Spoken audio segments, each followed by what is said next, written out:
Hello everyone, welcome back to the channel. My name is Andre and I'm your bookworm, and today we are going back to the anime The Lord of the Mysteries and reviewing episode 11. So yeah, this week we have a double review of the anime, so there won't be any book reviews, but don't worry, next week we'll be back on schedule. I just decided to do a double episode review simply because that way I can catch up, and since we're so close to the end, I might as well just provide these reviews when they are releasing, so very close on the week. But anyways, we'll get back to the anime that we're talking about, which is Lord of the Mysteries, which is based on the web novel of the same name, written by Cuttlefish That Loves Diving, or the original name, which is Qian Shui de Wuzei. If I pronounce that correctly, I always say that, but I haven't been corrected yet, so I guess I must be saying it somewhat right. Anyways, this is an anime that is steampunk, urban fantasy inspired. It's really cool. You can check out what I think about the episodes on the thumbnails, or if you are more curious about the web novel, then you can also check the review I did for that by checking this thumbnail. But otherwise, I have read volume 1, I have also read volume 2. I've been working on the review. It will be coming hopefully next week. But for now, let's just talk about this episode. But actually, before we jump into the actual episode, let me just say that the action scene that I suspected was going to happen in episode 11, that I mentioned in episode 10, actually happened in episode 11. So I'm glad that I was right about it and that scene was done very well. But I'll get onto it. Let's start from the start of the episode. So we start this episode with this weird red vibe to it where it seems very ominous. We see this door, we see the red and blacks. There were someone related to Old Neil before, but now Old Neil is no longer with us, so it seems to be, again, this danger imminent about it. But as soon as it happens, it kind of ends, and we jump into Tingen, into the city, where we are seeing the parliament discussing some laws and some changes to the government.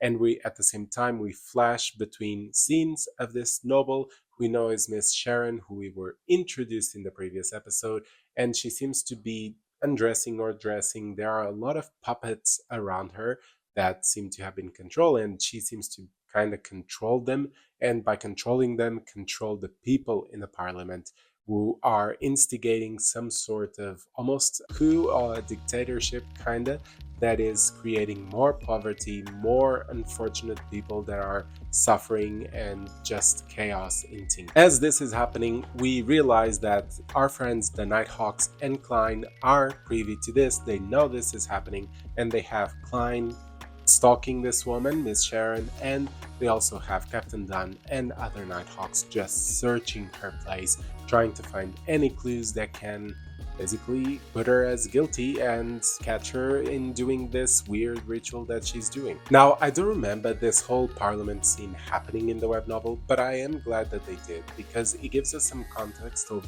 why she is so dangerous and why the Nighthawks are so keen to try and figure out a way to catch her in her wrongdoing.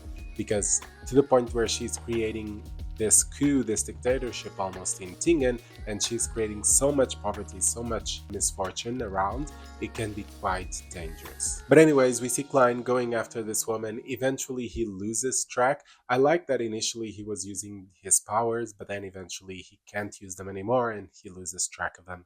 And we kind of see him just stopping at the Blackthorn Security Company, which is the facade for the Nighthawks. We then move to another scene that I don't think existed in the web novel, but nonetheless, I think it was still well done, which is a scene between this Miss Sharon and this other woman who seems to be more powerful. And in this conversation between them, we realized not only that Miss Sharon is part of the instigated pathway, the same pathway as Triss that we met a lot of episodes ago, that turned from instigator into witch.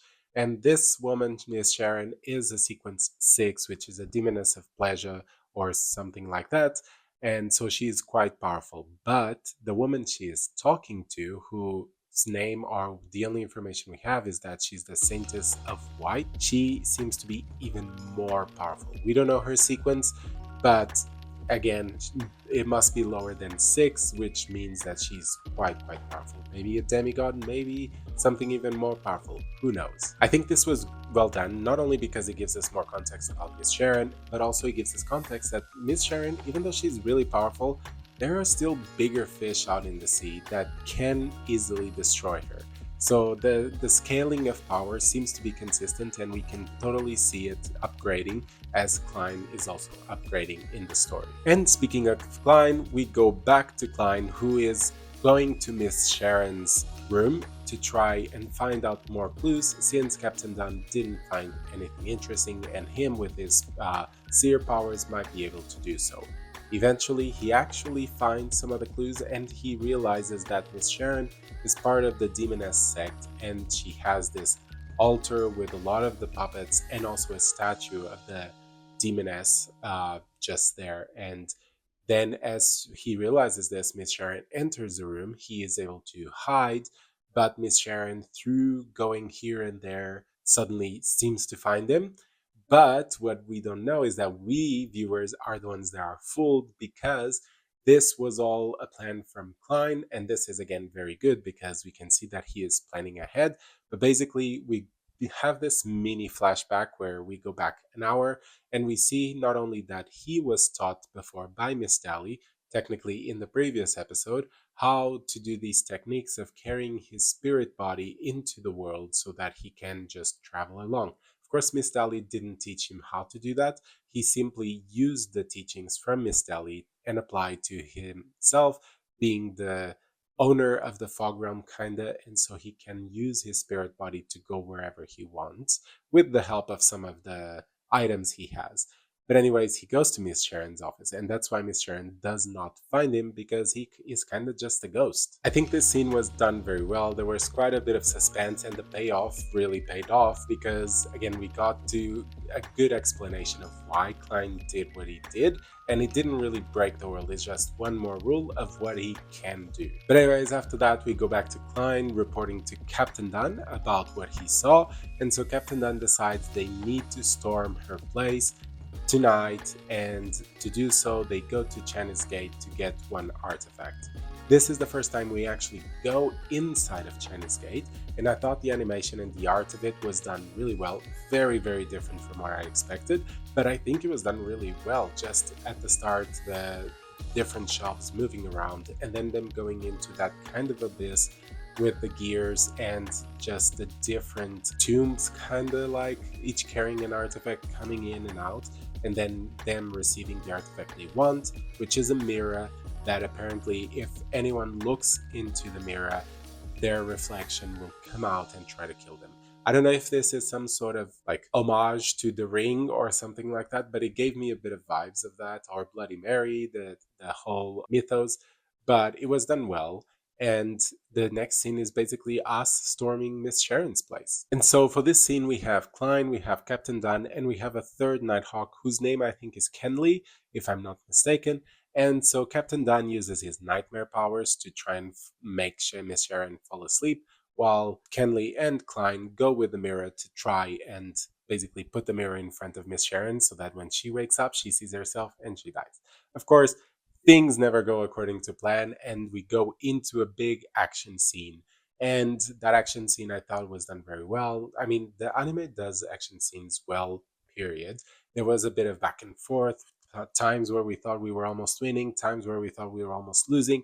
And at the end, I don't want to reveal much about the action scene itself, but the end is that Miss Sharon's dead. However, Kenley, the third Nighthawk, also died in the process. And thanks to all of this, we are able to end Miss Sharon's ritual, which means that all those people, those politicians from the parliament, are no longer in her control and can restore some balance or some order into Tinga. And before the episode ends, we have one last scene where Klein is basically outside of the room, and then we have this reflection where we actually see the start of the episode with the red tones, the door, and we realize that it's Klein walking towards that door because he hears these weird sounds, and he just wants to say to Captain Dunn that he's searched the house or whatever, and he sees Captain Dunn hunching over the body of the Nighthawk and his mouth completely red as if he had been devouring his colleague.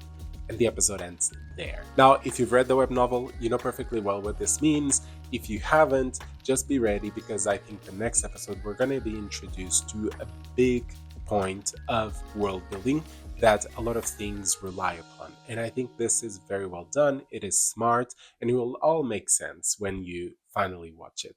But if you've read the web novel, you know what I'm talking about, and it will be fun to see. Now, when I think of this episode, I did not expect that this whole Miss Sharon scene, the whole arc, would be the whole episode. I thought it was going to be break up a little bit more, maybe get us a bit of other things, for example, Klein with his siblings or Klein in the gathering, especially because we finished the previous episode with a new character jumping into the gathering, and this episode it was never mentioned.